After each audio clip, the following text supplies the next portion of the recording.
Morning, children. Today's our topic England, the Civil War and the Glorious Revolution. In 1603, James I of Tudor dynasty became the King of England after the death of the last Queen of Tudor dynasty. ఇక్కడ మనకి ఏమని చెప్తున్నాడు, ఇంగ్లాండ్లో after the death of the last queen of Tudor dynasty అని చెప్తున్నాడు కదా. ఈ Tudor డైనస్టీలో queen చనిపోయింది అని చెప్తున్నాడు, లాస్ట్ అయిందని చెప్తున్నాడు. ఆ క్వీన్ ఎవరి గురించి అని అంటే క్వీన్ ఎలిజబెత్ గురించి అనమాట.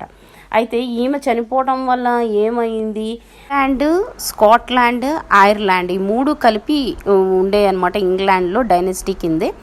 ఇందులో మనం చూసినట్లయితే వాజ్ ఏ స్కాట్లాండ్ కింగ్. అందువల్ల ఇక్కడ మనం చూసినట్లయితే స్టూవర్ట్ డైనస్టీ అన్నది రూల్ చేయటం అనేది స్టార్ట్ అయింది. ఎవరు కూడా వాళ్ళ వారసులు లేరు కాబట్టి మనం చూసినట్లయితే స్టూవర్ట్ డైనస్టీ వాళ్ళు రూల్ చేసినట్లుగా కనిపిస్తుంది. కానీ స్టూవర్ట్ డైనస్టీ ఎక్కడి నుంచి ఫామ్ అయ్యింది, మరి ఇంగ్లాండ్ ఎందుకు రూల్ చేశారు అని మనం చూసినట్లయితే ఈ జేమ్స్ కింగ్ వచ్చేసేసి మనం చూసినట్లయితే జేమ్స్ I ఈయన అసలు స్కాట్లాండ్ యొక్క కింగ్ అనమాట.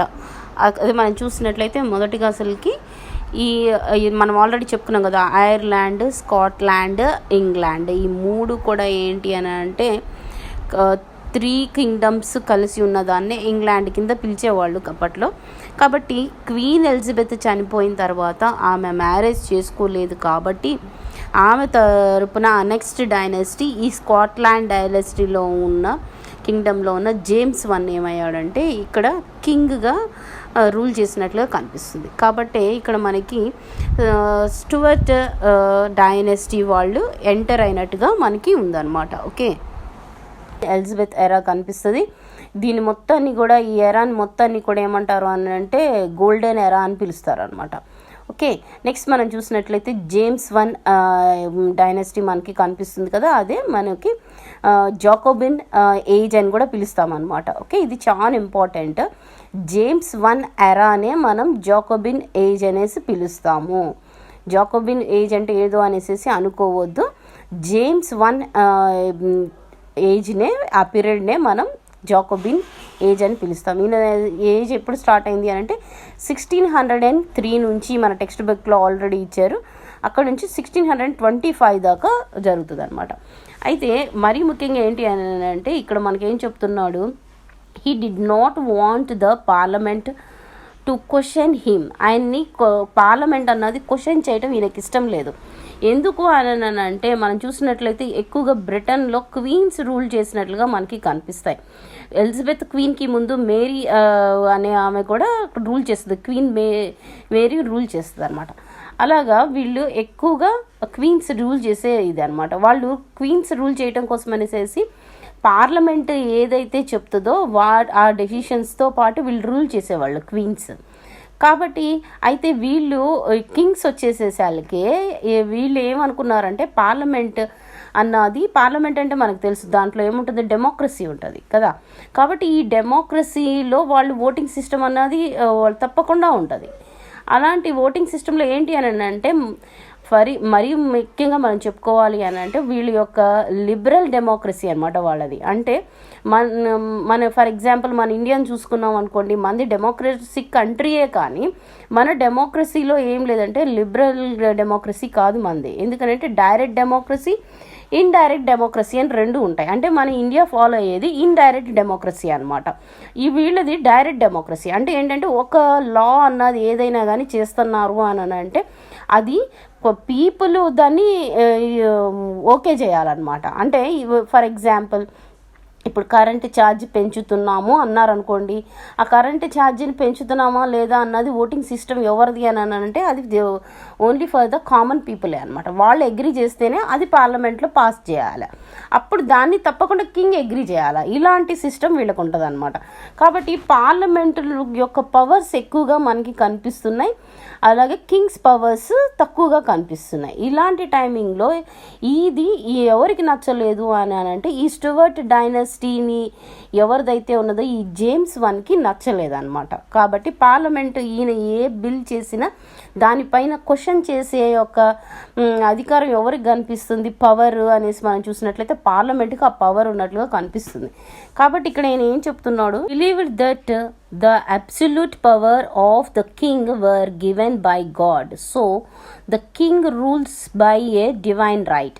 ఇక్కడ మనకి ఏం చెప్తున్నాడు, డివైన్ రైట్ గురించి చెప్తున్నాడు. డివైన్ రైట్ అని అంటే ఏంటి అని అంటే గాడ్ పవర్ అన్నది కింగ్కి ఇచ్చేశాడు. అసలు రూల్ చేయాల్సింది ఎవరు, గాడ్ మనల్ని క్రియేట్ చేశాడు కాబట్టి గాడే రూల్ చేయాలి. కాబట్టి గాడ్ మనకు కనిపించడు, గాడ్ రూల్ చేయట్లేదు కాబట్టి గాడ్కి రిప్రజెంటేటివ్గా ఎవరు రూల్ చేస్తున్నారు, కింగ్ రూల్ చేస్తున్నాడు. కాబట్టి ఆ పవర్ అంతా ఎవరికి ఇచ్చాడు, గాడ్ కింగ్కి ఇచ్చాడు అని చెప్తున్నాడు అనమాట. దీన్నే డివైన్ రైట్ థియరీ అని కూడా చెప్తామన్నమాట. అలాంటి డివైన్ రైట్స్ వచ్చేసేసి ఎవరికి ఉన్నాయి అని అంటే కింగ్కు ఉన్నాయి. కాబట్టి పార్లమెంట్ కింగ్ని క్వశ్చన్ చేయకూడదు, ఆయనకి అలాంటి పవర్ అంతా కూడా గాడ్ నుంచి కింగ్కు సంక్రమిస్తుంది అనేసి చెప్తున్నాడు అనమాట. ఇచ్చాడు there for he believed that the king should not be controlled by the parliament. కాబట్టి పార్లమెంట్ ఎప్పుడు కూడా కింగ్ని ఎప్పుడు కూడా కంట్రోల్ చేయకూడదు అనేసి చెప్తున్నాడు. ఓకే, మనం చూసినట్లయితే James I was succeeded by Charles I అని చెప్తున్నాడు. ఇక్కడ మనం చూసినట్లయితే జేమ్స్ I తర్వాత అతని యొక్క వారసుడు కుమారుడు చార్లెస్ I ఇంకా కింగ్ అయినట్లుగా మనకి కనిపిస్తుంది ఇంగ్లాండ్కి. మరి ముఖ్యంగా జేమ్స్ I పీరియడ్లో కూడా గోల్డెన్ ఎరాకి ఏ విధంగా అయితే క్వీన్ ఎలిజబెత్ ఎరా ఉన్నదో అలాగే ఉన్నది. మరీ ముఖ్యంగా జేమ్స్ I టైమింగ్లోనే బైబిల్ అన్నది ఇంగ్లీష్లోకి ట్రాన్స్లేట్ చేయబడింది అనమాట. Okay, the new king Charles dissolved the parliament and rule for 11 years without any parliament. ఇక్కడ మనకి కింగ్ చార్లెస్ గురించి చెప్తున్నాడు. ఈ కింగ్ చార్లెస్ ఎరానే మనకి క్యారోలిన్ ఎరా అని కూడా పిలుస్తారు. ఓకే, అయితే ఈ కింగ్ చార్లెస్ ఎలా ఉన్నాడు అని అంటే తన ఫాదర్ లాగే ఈయన కూడా ఏం చెప్తున్నాడంటే డివైన్ రైట్స్ అన్నాయి ఆల్రెడీ కింగ్స్కి ఉంటాయి కాబట్టి పార్లమెంట్ అన్నది కింగ్ని కంట్రోల్ చేయకూడదు అన్నది బలంగా నమ్మేశాడు. కాబట్టి ఇక్కడ ఏం చేస్తున్నాడు, పార్లమెంట్ని ఏకంగా డిజాల్వ్ చేసేసాడు. అంటే పార్లమెంట్ని రద్దుపరిచేసేసి ఏం చేస్తున్నాడు, 11 years దాకా అసలు పార్లమెంట్ హెల్ప్ అన్నది లేకుండా పార్లమెంట్ని అసలుకి సమావేశపరచకుండా ఈయనేం చేశాడు, రూల్ చేయటం అన్నది స్టార్ట్ చేశాడు. అలాగా 11 years రూల్ చేశాడు. 11 years తర్వాత ఏం జరిగింది అంటే in 1640 he needed money to fight some wars, so he forced to summon the parliament to get the special. India తర్వాత వచ్చేసి ఏషియన్ కంట్రీస్, ఆఫ్రికన్ కంట్రీస్ని ఆల్రెడీ వీళ్ళు ఆక్యుపై చేసుకున్నాయి. మొత్తం యూరోపియన్ కాంటినెంట్లో ఉన్న కంట్రీస్ అన్నీ కూడా ఏషియాని, ఆఫ్రికాని కొన్ని కాలనీస్ని పెట్టుకున్నాయి. ఈ కాలనీస్ని వాళ్ళు ఒకళ్ళ తర్వాత ఒకళ్ళు గెయిన్ చేసుకోవటానికి, వాటిని డెవలప్ చేసుకోవటానికే కానీ, తర్వాత ఆ ప్లేసెస్ని ఆక్యుపై చేసుకోవటానికే కానీ వీళ్ళు ఏం చేశారు, వార్స్ అన్నది చేశారు. ఆ వార్స్ చేయడం కోసమని వీళ్ళకి ఏం కావాలి, వెపన్సే కానీ యూజ్ చేయడానికే కానీ, ఆ కింగ్స్ని ఎక్కువగా వాళ్ళకి గిఫ్ట్స్ ఇవ్వటానికే కానీ, వీటికన్నిటికి ఏం కావాలి, వీళ్ళకి మనీ కావాలి. ఆ మనీ కోసం అనేసి ఈయన ఏం చేశాడు అంటున్నాడు, 1640కి వచ్చేసాలకే పార్లమెంట్ని పిలిచినట్లుగా మనకి కనిపిస్తుంది కదా. Summon the parliament to get special grants. అంటే సమన్ అంటే పిలుస్తున్నాడు పార్లమెంట్ని, అంటే పార్లమెంట్ని సమావేశపరిచాడు. ఈ పార్లమెంట్ ఎంతకాలం జరిగిందని చెప్తున్నాడు, this parliament continued to function for 20 years from 1640 to 1660. దీన్ని ఏమని పిలుస్తున్నాడు, it is called the long parliament. ఇంక ఇప్పుడు మనీ అవసరమైంది, ఆయన ట్రెజర్ అంతా డ్రైన్ అయిపోయింది ఈ ఫైట్స్ వల్ల, తర్వాత ఈ వార్లు వల్ల. కాబట్టి ఆయన ట్రెజర్ని ఆయన నింపుకోవాలి. ఇప్పుడు నింపుకోవాలంటే ఏం చేయాలా, పార్లమెంట్ని సమావేశపరచాలి. ఎందుకు, వీళ్ళ మీద ట్యాక్స్ వేయటం కోసం అనేసి వాళ్ళు ఏమన్నా సలహాలు ఇస్తారనేసి. అయితే ఈ పార్లమెంట్ ఇప్పుడు దాకా ఆయన డిజాల్వ్ అయితే చేశాడు, కానీ ఇప్పుడు ఈ పార్లమెంట్ ఏమైందంటే లాంగ్ పార్లమెంట్గా జరిగినట్లుగా కనిపిస్తుంది. అది ఎన్ని ఇయర్స్, 20 years అనేసి మనకి చెప్తున్నాడు. ఈ 20 yearsలో ఈ లాంగ్ పార్లమెంట్లో ఏం జరిగిందని మనకి చెప్తున్నాడు అంటే, the long parliament decided to control autocracy of the king and his ministers. Autocracy means one person with absolute power, అంటే ఒక్క మనిషికి నిరంకుశత్వ పవర్ ఉండటం అన్నమాట. ఆయన ఏం చెప్తే ఆ విధంగా ఆయనే రూల్ చేస్తాడు, ఆయనే బిల్ ప్రిపేర్ చేస్తాడు. దాన్ని మనం ఆటోక్రసీ పవర్ అని కూడా చెప్పుకుంటాం అనమాట. ఓకే, అదే మోనార్కీ అని కూడా చెప్పొచ్చు. ఓకే, ఇలాంటి వాటిని పార్లమెంట్ ఏం చేసిందని చెప్తున్నాడు, కింగ్ మినిస్టర్స్ని పవర్ని పార్లమెంట్ తీసేసుకొని వాళ్ళని కంట్రోల్ చేయడం అన్నది మొదలుపెట్టింది అనేసి చెప్తున్నాడు.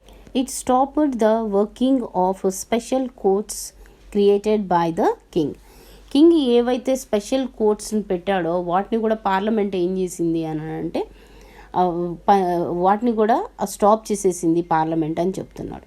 అలాగే మనం చూసినట్లయితే took advantage of its difference with in the parliament and try to arrest his opposites in the parliament. ఇక్కడ ఏం జరుగుతుంది, చార్లెస్ 1కి ఎవరైతే ఆపోజిటర్గా ఉన్నారో పార్లమెంట్లో, ఎవరైతే విభేదాలు క్రియేట్ చేస్తున్నారో, కింగ్ చెప్పిన వాటిని వినకుండా కింగ్ రూల్స్ని పక్కకు పెట్టేటట్టుగా ఉన్నారో వాళ్ళని అరెస్ట్ చేసేసేసి వాళ్ళని బంధించాలి అనేసి కింగ్ అనుకున్నాడు.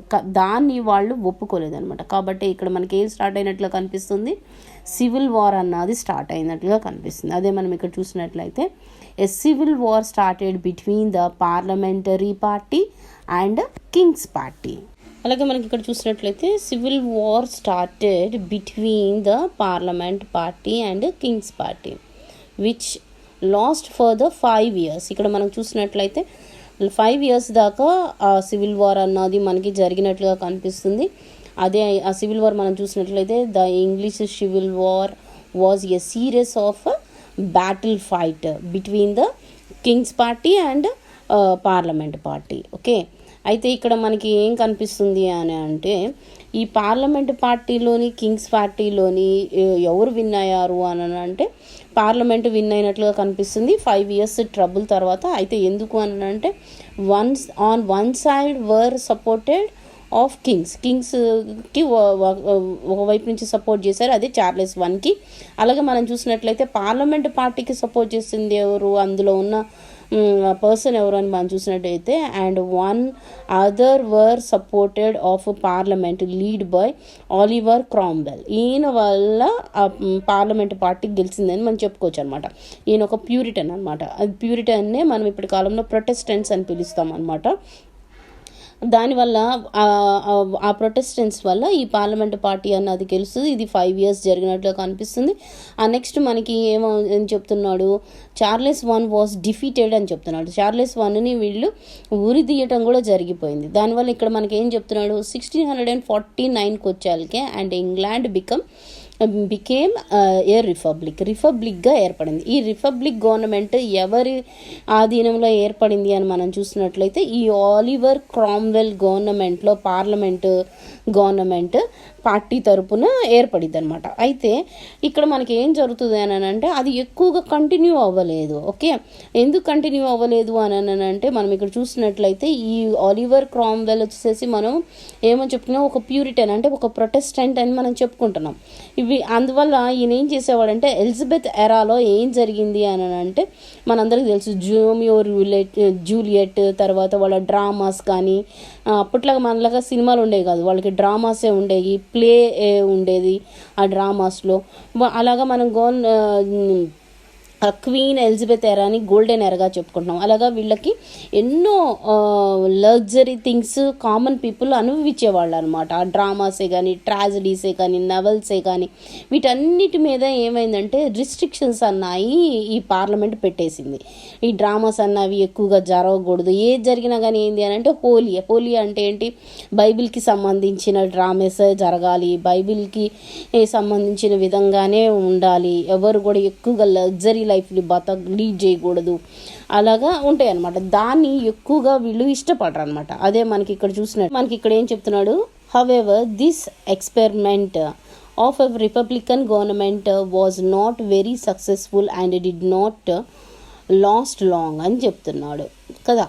అంటే ఇంకా ఆ గవర్నమెంట్ని పార్లమెంట్ని కొనసాగించటం జనాల్లో ఎవరికి ఇష్టం లేదనమాట. ఫర్ ఎగ్జాంపుల్ మనం ఆల్రెడీ చెప్పుకున్నాం, ఇది డెమోక్రసిక్ గవర్నమెంట్ అనేసి ఇంగ్లాండ్లో. కాబట్టి ఎవరికైతే అక్కడ ఉన్న సిటిజన్స్కి ఏదైతే ఇష్టపడతారో దాన్నే అక్కడ రూల్ చేయాలి, కానీ ఎవరు కూడా వాళ్ళ యొక్క మోనార్కీని రూల్ చేయడానికి ఇది లేదు. అది ఎంత క్రిస్టియన్ కంట్రీ అయినా కానీ అంతగా వాళ్ళు సఫర్ని భరించలేకపోయారనమాట. కాబట్టే ఈ గవర్నమెంట్ ఏమని చెప్తున్నాడు, Republican government was not very successful and did not lost long అని చెప్తున్నాడు. అంటే ఇది ఎక్కువ కాలం కొనసాగలేదు. తర్వాత ఏం చేశారు, ఇంకా కామన్ పీపుల్ మీ ఇంకా ఈ పార్లమెంట్ గవర్నమెంట్ మాకు వద్దు, ఈ రిపబ్లిక్ వద్దు అనేసి William of Orange and his wife Mary, ఈ మేరీ వచ్చేసేసి ఎవరని చెప్తున్నాడు, granddaughter of Charles one. ఈ granddaughter of Charles one అంటే ఆమె యొక్క మనవరాల్ని తీసుకొచ్చేసేసి ఏం చేశారు, వాళ్ళని క్వీన్గా ఆ కింగ్గా విలియం ఆరెంజ్ని ఉండేటట్టుగా ఆ మేరీకి వాళ్ళు ఆ పవర్స్ ఇచ్చినట్లుగా మనకు కనిపిస్తుంది కదా. Invited by the parliament to occupy the throne of England. Throne అంటే అక్కడ మనకు వచ్చేసేసి సింహాసనం అనమాట. దానిపైన ఎవరిని కూర్చోబెట్టారు, ఈ పార్లమెంటే ఇన్వైట్ చేసింది ఎవరిని, ఆ మేరీని అనమాట. విలియం ఆఫ్ ఆరెంజ్ వైఫ్ అయిన మేరీని వచ్చి పార్లమెంట్ ఇన్వైట్ చేసి క్వీన్గా తన్నే ఉండమనేసి ఇన్వైట్ చేసినట్లుగా కనిపిస్తుంది. కానీ ఇక్కడ ఏం చెప్తున్నాడు, in the new system of government ministers were answerable to the parliament and the king had limited power. అయితే కింగ్కి లిమిటెడ్ పవర్స్ ఇవ్వబడ్డాయి. మొత్తం పవర్స్ ఎవరికి ఉన్నాయి అని అంటే ఓన్లీ పార్లమెంట్కి మాత్రమే ఉన్నాయి. పార్లమెంట్ ఏదైనా బిల్ చేస్తే దాన్ని కింగ్ అగ్రి చేయాలన్నమాట, అంతే. అంటే నేమ్కి మాత్రమే కింగ్స్ ఉండాలి, కానీ ఆ మొత్తం పార్లమెంట్ ఎవరి కింద నడుస్తుంది అంటే కింగ్ కిందే నడుస్తుంది. కానీ లాస్ ఇవన్నీ చేసేది ఎవరు అని అంటే పార్లమెంటే అనేసి చెప్తున్నాడు. దాన్నే మనకి ఇక్కడ ఏం చెప్తున్నాడు, this was the beginning of parliamentary democracy in England.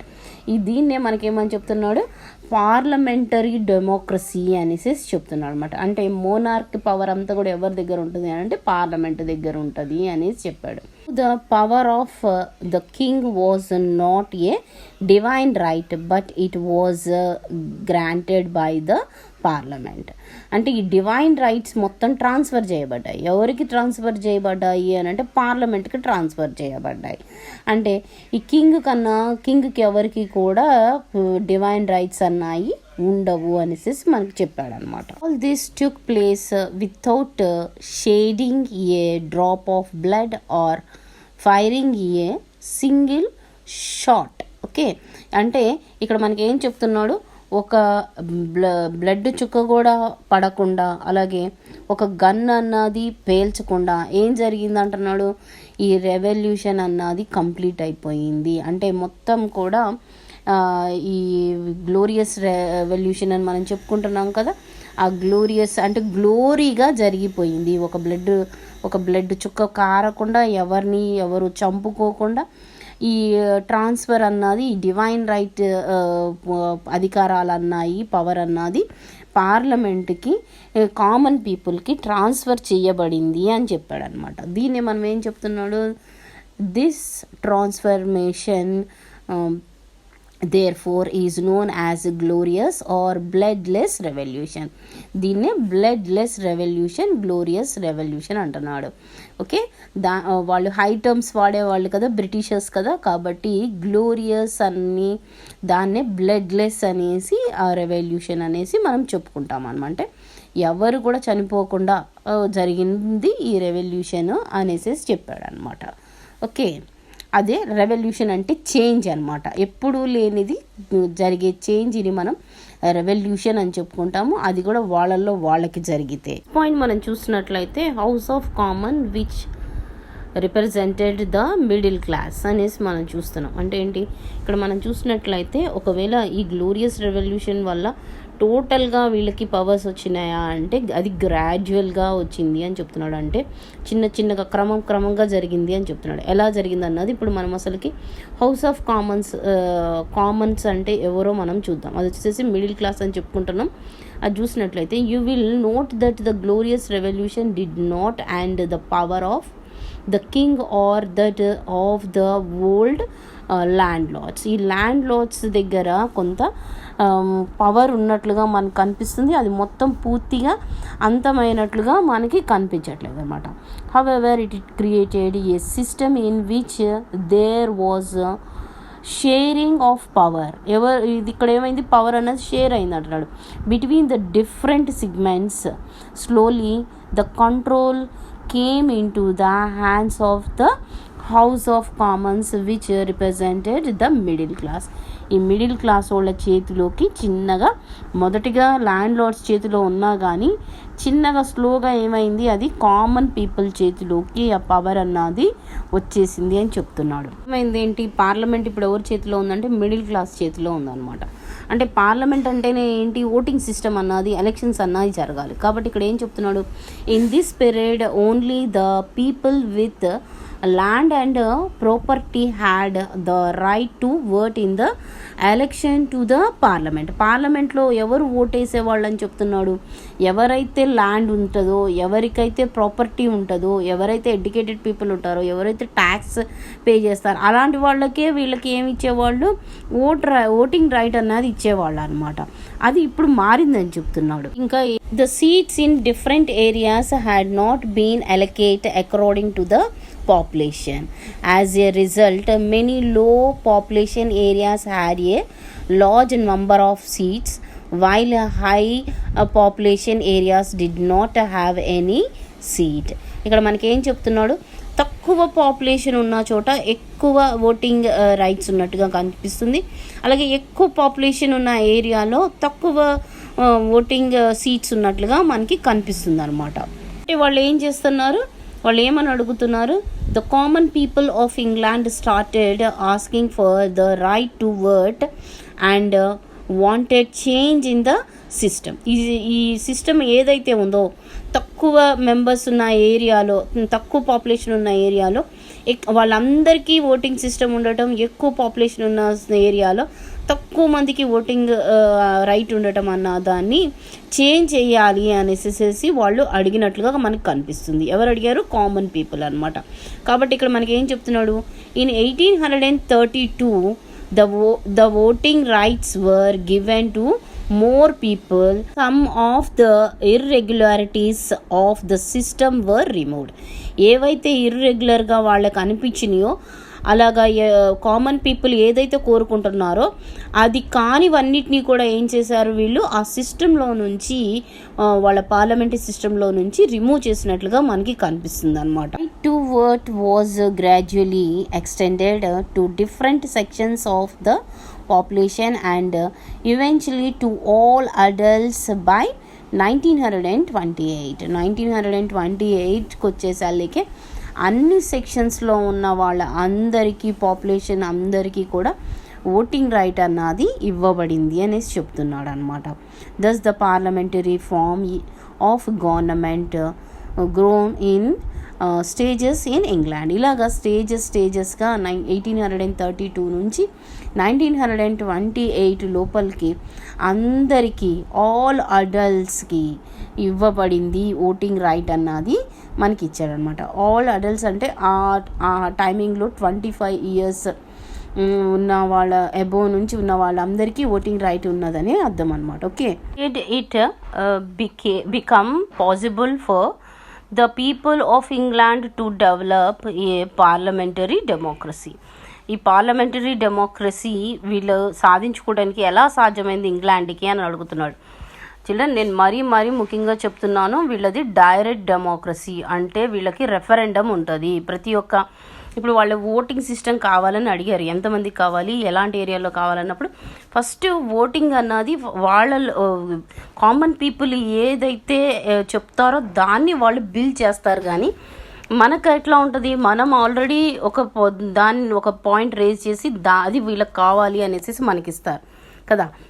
కాబట్టి మనది ఇండైరెక్ట్ డెమోక్రసీ, వాళ్ళది డైరెక్ట్ డెమోక్రసీ అనమాట. కాబట్టి ఇంత డైరెక్ట్గా పార్లమెంటరీ డెమోక్రసీ వీళ్ళలో ఎలా ఏర్పడింది అని అంటే మనకి ఆన్సర్ ఇక్కడే ఇస్తున్నాడు. అది వచ్చేసేసి ఫస్ట్లీ అంటున్నాడు, ఈ factors help in this process. Firstly England had a powerful middle class of traders, lawyers and rich landlords etc. who wanted a share in political power, wanted to make laws which suited them and their needed, did not want laws that would go against their interest. They tried to protect and increase their rights. వాళ్ళకి అవసరం లేని లాస్ని తీసేసుకొని వాళ్ళకి అవసరం ఉన్న లాస్ని మాత్రమే వాళ్ళు కోరుకున్నారు అనేసి చెప్తున్నాడు అనమాట. ఇదంతా వచ్చేసి మనకి ఫస్ట్గా చెప్పాడు. అది అందులో మిడిల్ క్లాస్ ట్రేడర్స్ నుంచి, లాయర్స్ నుంచి, తర్వాత రిచ్ ల్యాండ్ లార్డ్స్ దగ్గర నుంచి అది మొదలైందని చెప్తున్నాడు. అలాగే వాళ్ళు వాళ్ళ రైట్స్ని ఏం చేసుకున్నారు, పొలిటికల్ పవర్తో షేర్ చేసుకున్నారని కూడా మనకి చెప్తున్నాడు అనమాట. అలాగే secondly the middle class was able to emerge as a powerful because the trade and commerce of England was developing rapidly after the nationalist and centralized rule was established by the Tudor kings. ఇక్కడ మనం చూసినట్లయితే ఈ middle class వాళ్ళ ఒక సపోర్ట్ని బట్టి tutor Kings ఏమి establish చేశారంటే ట్రేడ్ని, వాళ్ళ యొక్క కామర్స్ని అంటే వ్యాపారాన్ని ఎక్కువగా పెంచుకున్నారు. దాంతో మిడిల్ క్లాస్ వాళ్ళు ఎలాగ అయ్యారు అని అంటే ర్యాపిడ్గా, అంటే చాలా తొందరగా డెవలప్ అయిపోయారు అనేసి చెప్తున్నాడు. Tudors also took steps to extend England's rule over the colonies in America. అమెరికాలో ఈ ట్యూడర్ డైనెస్టీ వాళ్ళే రూల్ చేసినట్లుగా అక్కడున్న 13 కాలనీస్ ఎస్టాబ్లిష్ అయినట్టుగా ఆ 13 కాలనీస్ని వీళ్ళే రూల్ చేసినట్టు మనకు కనిపిస్తుంది అనమాట. Okay, after reformation many religious, social and political movements took place in England.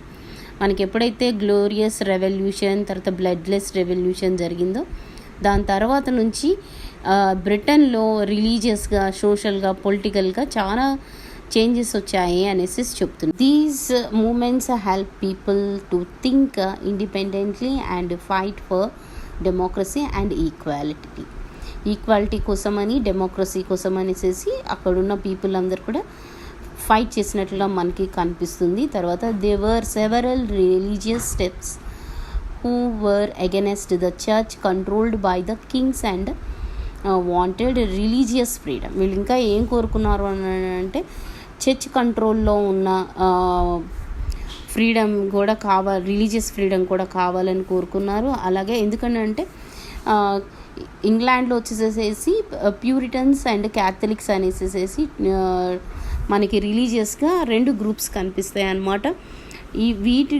అవన్నీ కూడా చర్చిల అథారిటీలో ఉన్నవన్నీ కూడా రిలీజియస్ అథారిటీస్ అన్నీ పోప్స్ చేతిలో ఉండే అనమాట. కాబట్టి దాని నుండి కూడా వీళ్ళు ఫ్రీడమ్ కోరుకున్నారు. అలాగే యాజ్ వెల్ యాజ్ కింగ్ నుండి కూడా ఫ్రీడమ్ కోరుకున్నారు అనేసి మనకి చూసినట్లయితే లెవెలర్స్ అండ్ డిగ్లర్స్ అనేసి 2 టర్మ్స్ మనకి కనిపిస్తాయి. ఈ 2 టర్మ్స్ ఏంటి అని మనం చూసినట్లయితే one of the group of people in పార్లమెంట్లో ఒక గ్రూప్ ఉన్న పీపుల్ అనమాట. వాళ్ళు ఏం కోరుకుంటున్నారు కామన్ పీపుల్ అని అంటే సోషల్ అండ్ ఎకనామిక్ ఇన్ఈక్వాలిటీస్ లేకుండా సోషల్గా అండ్ ఎకనామిక్గా అసలుకి కంట్రీ మొత్తం కూడా ఒకే లెవెల్లో ఉండాలి అని కోరుకుంటారు అనమాట. అలాగా కోరుకున్న కామన్ పీపుల్ని మనం చూసినట్లయితే లెవెలర్స్ అండ్ డిగ్గర్స్ అనేసి పిలుస్తారు వీళ్ళని. ఓకే, చూసినట్లయితే డిగ్గర్స్ అని అంటున్నాం. డిగ్ చేసే వాళ్ళు ఎవరు మనం చూసినట్లయితే పెటియన్స్ అంటే ఫార్మర్స్ అనమాట. ఓకే, అలాగే సోషల్ అండ్ ఎకనామిక్ ఇన్ఈక్వాలిటీ అని అంటే వాళ్ళు ఎక్కువగా ఫార్మర్స్ కాబట్టి వాళ్ళకి సోషల్గా, ఎకనామిక్గా ఈక్వాలిటీ కావాలి అనేసి కోరుకునేవాళ్ళు.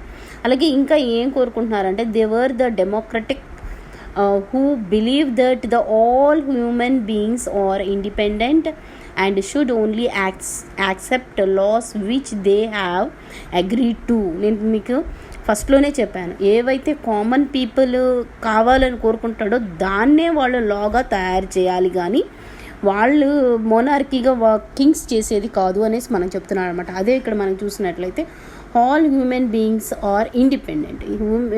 హ్యూమన్ బీయింగ్స్ అందరు ఇండిపెండెంటే and they should only accept laws. వాళ్ళే యాక్సెప్ట్ చేసిన లాని వీళ్ళు దాన్ని లాగా చేసి అది పార్లమెంట్లో రూల్ అవ్వాలి, అంతేగాని కింగ్స్ చేసేది కాదు అనేసి మనకి చెప్తున్నాడు అనమాట. ఓకే, అదే మనకి ఇక్కడ ఉన్నది.